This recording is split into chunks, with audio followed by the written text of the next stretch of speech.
باللہ من الشیطان الرجیم بسم اللہ الرحمن الرحیم الحمدللہ رب العالمین وصلی اللہ علی محمد وآلہ الطاہرین اللہم صلی علی محمد وآل محمد وعجل فرجہم۔ ناظرین کرام السلام علیکم ورحمۃ اللہ وبرکاتہ۔ آج میں ایک ایسی کرامت کا تذکرہ کرنے جا رہا ہوں کہ جو جناب معصومہ قم کے زائرین سے تعلق رکھتی ہے کہ جب ایک زائر اپنے گھر سے بی بی معصومہ قم کی زیارت کے لیے نکلتا ہے تو بی بی اس کی کیسے حفاظت کرتی ہیں اور بی بی کی نگاہ کرم ان پر کس طرح سے مسلسل رہتی ہے۔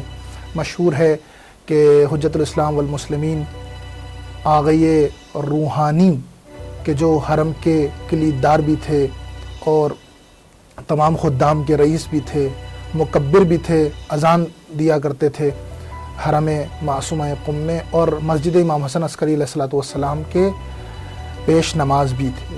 آپ بیان کرتے ہیں کہ میں رات میں سویا ہوا تھا، میں نے خواب میں حضرت معصومہ قم سلام اللہ علیہا کو دیکھا کہ آپ بی بی تشریف لائی ہیں اور مجھ سے فرما رہی ہیں کہ اٹھو اور ان میناروں کے چراغ کو روشن کر دو۔ اس زمانے میں ظاہر سی بات ہے کہ جس طریقے سے آج قمقمے اور آج لائٹس، بلب اور اس طرح کی ٹیکنالوجی ہے، وہ زمانے میں نہیں تھی۔ پرانے زمانے میں میناروں پر چراغ ہوا کرتے تھے، دن میں بجھا دیا کرتے تھے اور رات میں وہ روشن ہوا کرتے تھے، لیکن کبھی ایسا ہوتا تھا کہ وہ بجھ جایا کرتے تھے، یا رات کے ایسے وقت میں کہ جب یہ محسوس ہوتا تھا کہ اب کسی کا آنا جانا نہیں ہوگا تو ان چراغوں کو خاموش کر دیا جاتا تھا۔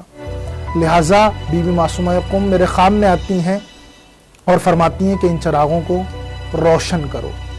کہتے ہیں میں خواب سے بیدار ہوا، پھر میں نے شاید یہ سوچا کہ یہ کوئی وہم ہے اور میں دوبارہ سو گیا۔ جیسے ہی میں سویا پھر میں نے دوبارہ خواب میں بی بی معصومہ قم کی زیارت کی۔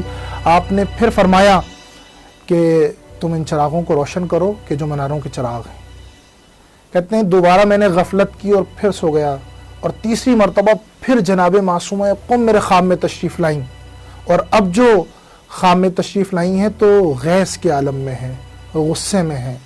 کہہ رہی ہیں کہ تم نے نہیں سنا کہ میں نے تم سے کہا کہ ان مناروں کے چراغوں کو روشن کرو؟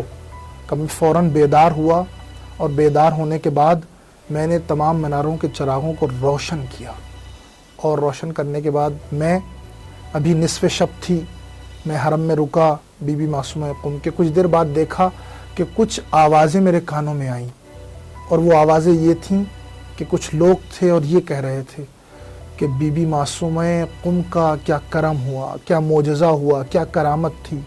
اگر بی بی کے مناروں کے چراغ روشن نہ ہوتے تو ہم اپنے راستے سے بھٹک گئے ہوتے، اس لیے کہ وہ راتیں برف باری کی راتیں تھیں، سردیوں کی راتیں تھیں۔ ان راتوں میں راستوں کا بھول جانا، بھٹکنا بہت ممکن تھا، لہذا کہتے ہیں کہ بی بی معصومہ قم نے ہماری مدد فرمائی اور ان چراغوں کو روشن فرمایا، اور ہم راستہ بھٹکنے سے کہ ہم صحرا میں سرد ہوا میں اور برف باری میں پہنچ جاتے، بی بی نے ہمیں بچا لیا۔ تو یہاں سے ہمیں پیغام یہ ملتا ہے، درس یہ ملتا ہے کہ بی بی معصومہ قم اپنے زائرین کا کہ جو ان کی طرف حرکت کرتا ہے، بڑھتا ہے، قدم اٹھاتا ہے، تو اس کا بے پناہ خیال رکھتی ہیں۔ اور یہیں سے پیغام ملتا ہے کہ جب ایک انسان ان کی زیارت کے لیے ان کے لیے قدم اٹھاتا ہے تو اس کی رہنمائی اور ان کا کرم شامل حال رہتا ہے۔ تو اگر اپنی زندگی میں ہر کام اگر ان کی خوشنودی کے لیے انجام دیا جائے تو پھر کیوں ان کی نظر کرم ہم تک نہ ہوگی یا ہم پر نہ ہوگی۔ والسلام علیکم ورحمۃ اللہ وبرکاتہ۔